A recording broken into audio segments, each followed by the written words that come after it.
Hello, fellow gamers, welcome back to a long overdue World of Tanks video. It's holiday ops, right? We're all having a wonderful time with the boosters and the freebies here and there and the loot boxes, and it's just an amazing time of year, really, let's be honest. No, but in all seriousness, it's lots for grabs, and the overall credit bonus is an absolute delight, which I really wanted to make the most of this year. So I figured, what better to do than grind some premium tanks, and I figured I would try and mark one of my particular favourites that I've been playing quite a lot lately, which is the Renegade, and I managed to mark it yesterday, which was pretty pog. But what I wanted to kind of show in this video, maybe, I don't know if this particularly what I'm showing, but what I kind of wanted to talk about is I did something which I've not done before, which is mark a tank in a platoon with my good buddy Ragnar, who's playing in his 703 in this game.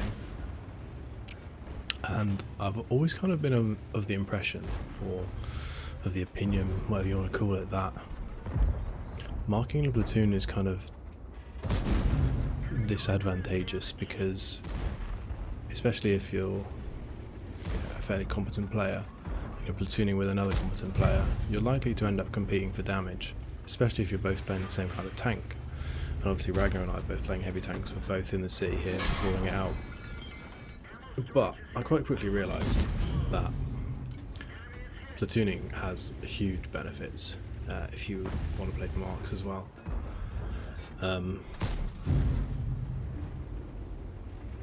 Which is that you have a teammate that you can actually properly communicate with and rely on to make good decisions and help you.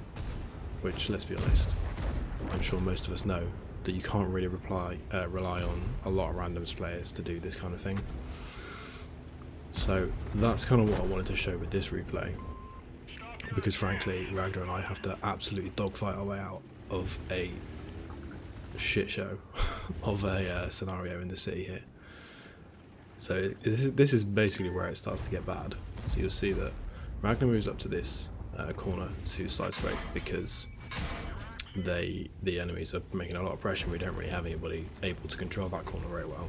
Ragnar with his armor is going to do pretty well, but unfortunately what happens here, and again I'm a little bit frustrated at this point, which is that this IS-3 in front of me decides to leave this corner where he's holding back a lot of the enemies, and they really just completely free peek me, as they were again there. Unfortunately this IS-3 is full HP and he could have tried to block a little bit more, and I'm now down to a potential one shot for most of these enemy heavy tanks, with what, less than 2k combined, which is nowhere near enough to mark this tank. It's the expectations were showing 3,350 when I marked it, so it's quite a lot to mark. But Ragnar's controlling the corner behind me, he's communicating with me, I can see that people are pushing him here. The ELC, I have no idea what he's doing. I choose not to take the snapshot there because I'm aware that I probably need to hold my shot to maybe try and track somebody, or punish somebody who fires like this, like the Lerva. So we see that the Lerva fires and I'm able to beak him here. But I know that Ragnar's not just going to let somebody push me or push himself without communicating with me. We'll be able to communicate, taking track shots, sharing HP, all this kind of thing. So we've managed to just about hold off their peaks for now, and I think there was, what, possibly 3 tanks on the corner that Ragnar was defending, which is now down to 1, it's just a Lerva. And I managed to get away with the crossing back to this hold down position, which was more or less a godsend in this game, that saved it from being pretty garbage for me, for being actually quite a good game. But I'm pretty confident that without Ragnar in this game, it would basically just be me and this IS-3, who I feel made a mistake earlier by leaving a corner that many enemies were on and letting them just wide peek for absolutely, you know, no punishment whatsoever. And frankly, I should have really have died. It was pure luck that I didn't, and I was completely unaware. I wasn't paying attention to that side, just playing badly generally, which is entirely my own fault. It's not the IS3's fault that I wasn't watching. So, you know, I'm not. Just to be clear, I'm not complaining and trying to blame the IS3 for making what I consider to be a bad play. Like, this is randoms, and that's what happens. And I think the more I've learned that recently, the better I've played, and the more I've just enjoyed the game, if that makes any sense at all. Sort of the expectations or the lack of expectations to put on other people. You know, they might not want to care that much about DPGs or marks or performance. They might just be playing the game for some fun at the end of the day. And you can't really expect everybody to do the best for you. It's frustrating when somebody can help you out and they don't, but that might not always be because they don't want to. It might just be because they don't realise, right? I get pretty lucky here with this IS3, but I was aware that he could peek me. I was quite lucky to turn and manage to get him to track me instead, and again, quite lucky that he was. I'm guessing he was aiming for my lower plate there, but he manages to hit my tracks. So I take the opportunity to peek the IS3A again for a full damage shot, and finally the IS3 manages to peek out and kill me on the third shot, but there was less than 50 hit points left, so I'm not really too bothered about that. So that was one of the earlier games that we played, where we managed to dogfight our way out of that pretty crappy position in the city. And we'll move on now and have a look at the game where I actually get the mark, and I'll talk a little bit more about my experiences in the platoon. Okay, mark game. The big one. Yes, it's tier 6s. To be honest, when you're marking a tank like this, like tier 6s is actually not really a good thing. There's not enough HP to be able to reliably get enough use out of it, you know, get enough combined damage. So I wasn't particularly pleased to see a tier 6s, but I knew that I'd have to be quite aggressive if I wanted to get enough to even maintain my mark, which was, I think I started this game on around 94.5, so I needed, I don't know, probably 4.5 to be able to mark it in this, maybe a little bit more. I can't remember exactly. But I go straight to the standard position that I almost always go to in this map at the beginning.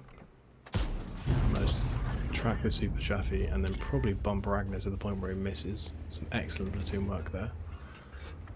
It's just what I was talking about in terms of why it's so great to play in a platoon, because you just end up fucking each other's shots up basically. But we killed the Super Chaffee, which is really good actually, because it's their only light tank. To kill him early in the game like that, particularly on a big open map like this, is really good. So it's a big plus at the beginning. I like to just go to this bush almost always at the beginning in this setup, unless by chance I spawn on the other side, in which case I might not. I might just go fight. Although to be fair, if I do spawn here, I almost always go to this bush or this ridge and try and spot and do the same thing I'm doing here, really, which is spot heavies crossing, spot tanks out in the open, get some early free damage and potentially some free assistance. So we're chilling here, not much is really going on. Ragnar and I are kind of talking about what we think we should do. Slightly concerned about somebody pushing up the A line here and just came behind us, because we have nobody spotting that until they're basically on top of us. But I'm also aware that, you know, as I said before, tier 6s, quite a few of their tanks are spotted on the other side. I don't think we have too much to worry about here, and I'm also aware that their vision is pretty lacking right now with the dead light tanks. So I'm going to move aggressively towards the middle, and I'm going to go via this rock to try and make sure that if I do get spotted, as I do here by, I'm guessing the T-43, I have some cover straight away to be able to, you know, minimise the damage that I'm taking. So I'm chilling, I'm waiting to get unspotted. We noticed that, I think that's the Super... No, sorry, that's Patriot has pushed up behind up to like A0, B0, which is potential bit of a problem, but I'm sure that Ragnar and the T150 can kind of keep him at bay for now, defensively holding those lower positions. And I'm going to move really aggressively into the ramp in the middle of the kind of open ground swamp area, which is a ridiculously strong position here, especially in a hull down tank. And this here is what I'm talking about, platooning. We're able to communicate here, and I'm telling Ragnar I'm going to spot this M48, and he has a double shot lined up in his 703. So I pick out spot. Ragnar completely misses because, let's be honest, he's a bit of a bob. It's unfortunate, but it happens. You know, if he'd have hit that, that's potentially what, like 800 damage that I can get spotting just because I'm able to communicate properly with a teammate, you know.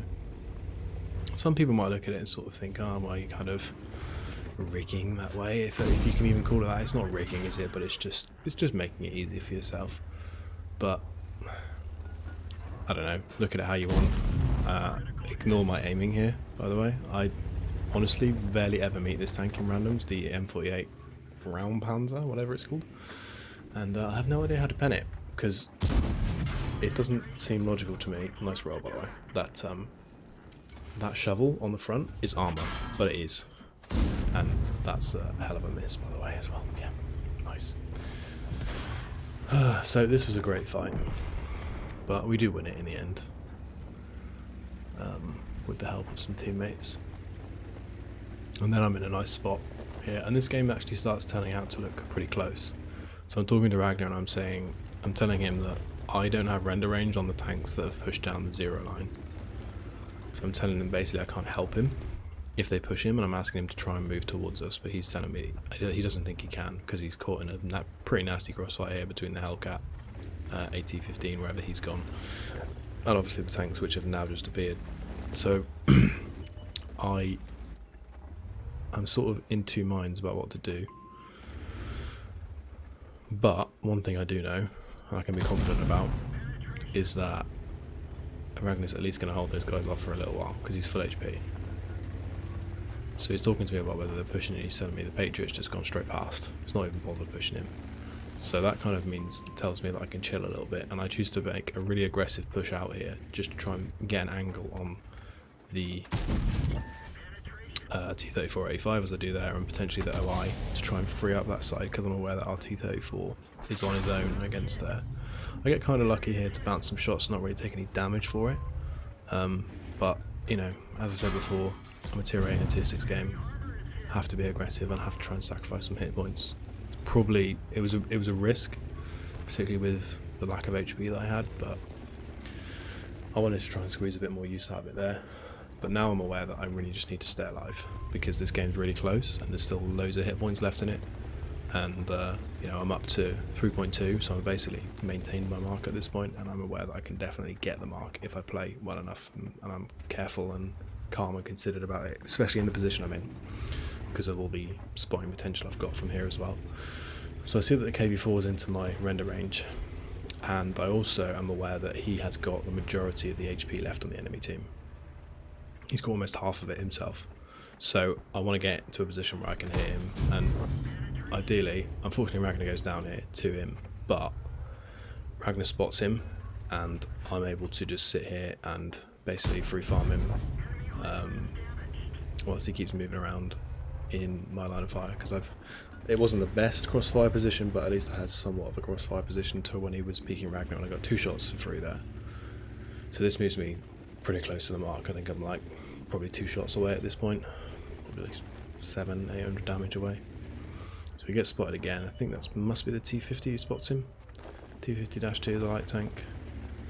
And I'm aware that he's behind the rock and he's not unlikely to peek, and I see that everything else gets spotted, so I'm moving back up to try and at least put myself in a position where I can push out and get some damage on these guys if I need to, because I'm just aware that this Super Hellcat has decided to go and yoink all my damage. Very inconsiderate of him. I'm pretty confident that one hits, and we could see that he was showing his side turret to me, so I'm pretty sure that's a blind at this point. So now I just feel that it's time to go, because the game is about to be over and like another shot or 2 will get me the mark.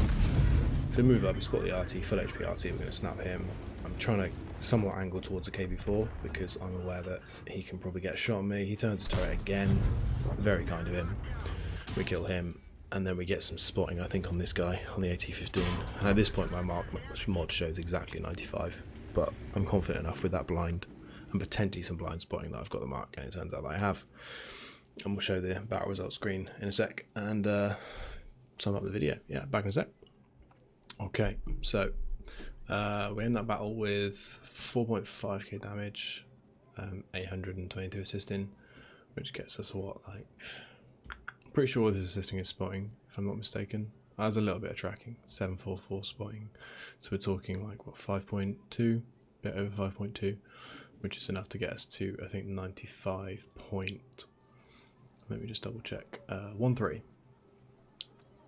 So we were quite comfortably over the mark. Took me 226 games, 2.6 DPG, which was a little bit disappointing because I was holding sort of 2.8, I think, for the first few games on this tank. I say few, like 20, 30, and then it dropped a bit, but we managed to recover it with the actual kind of try hard session for the marking, which was kind of nice. Went up from like 2.5 back up to around here, so I'm pretty happy with this. It's not too bad. Yeah, nice game. Would definitely platoon again for some marks. I mean, I say for marks, just generally playing tanks and, you know, trying to perform, but just try harding a little bit for best performances.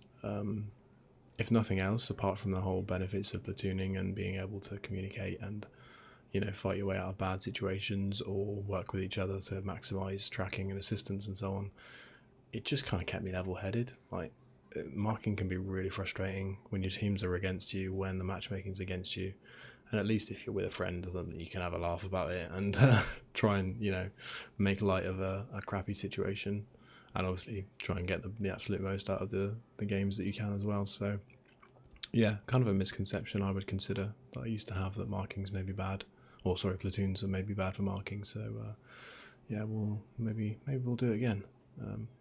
Anyway, boys and girls, thanks for watching. Enjoy the holiday ops. I'm sure you all already are.